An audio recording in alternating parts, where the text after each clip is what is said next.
Helldivers 2 has proven immensely popular with players, passing over 1 million copies sold just 3 days after release, and the game is literally being talked about everywhere. The way I see it, you probably clicked the video expecting me to rant about how great it is. And though I am thoroughly impressed, I do think Helldivers 2 also has its flaws, both of which we will discuss during the video. Hi, I'm Cliffhanger DK, and today we're talking about Helldivers 2, the good, the bad, and the not so good. Let's dive right into the action. I'm gonna go and make a sandwich. Helldivers 2 is a follow-up to the original Helldivers released in 2015. Though I'm not sure how many of you played it, the game reviewed quite well, with IGN and GameSpot scoring the original at 8 and 9.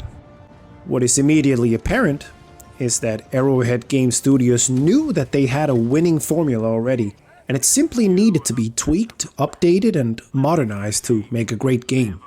Though Helldivers 2 did release with some issues at launch due to the unexpected popularity, now, almost a month later, most of those kinks have been ironed out. But I'm getting ahead of myself here. In Helldivers 2, you play as a Helldiver, a member of an elite military unit tasked with defending Super Earth from alien threats. You are given a ship, mine is named Soldier of Steel, that you can take to the intergalactic front to push the enemy back. Here you land on alien planets, either alone or with up to 3 other players, utilizing something the game calls stratagems, which basically means you can call in supplies, weapons, support tools, or air support. The game itself doesn't actually tell you a deep story, but every mission feels so dynamic and different that each one becomes its own little mini-story.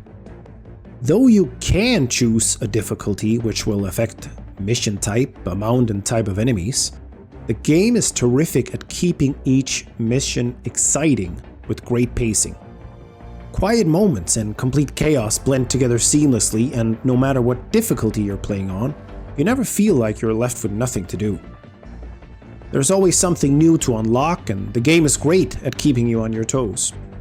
If you're not trying to unlock something, there is always the galactic war against the enemy factions, where every single player is doing their part in trying to push the front back.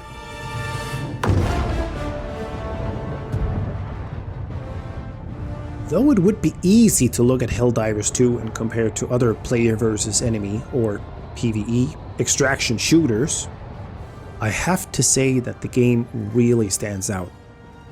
The presentation is exemplary, the gameplay is varied and fun, and I personally have not been this excited about a PvE shooter since the excellent Left 4 Dead 2 that released way back in 2009.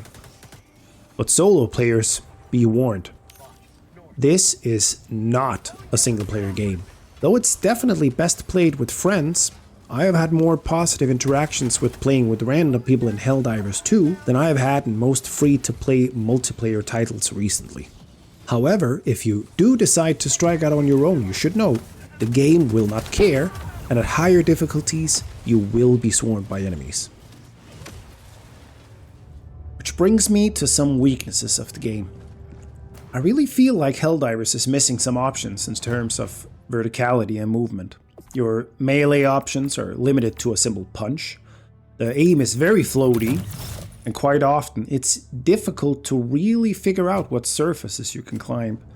The game would have been much better served with a jump button, as it is nigh impossible to really be sure when and where you can land it. Friendly fire from weapons themselves feel fair, but during airstrikes it can be difficult to really tell if you are too close to the explosions or not.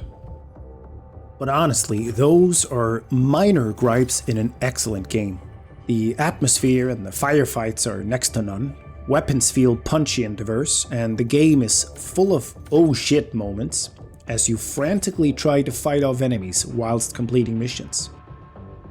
There are 2 kinds of battle passes in Helldivers 2.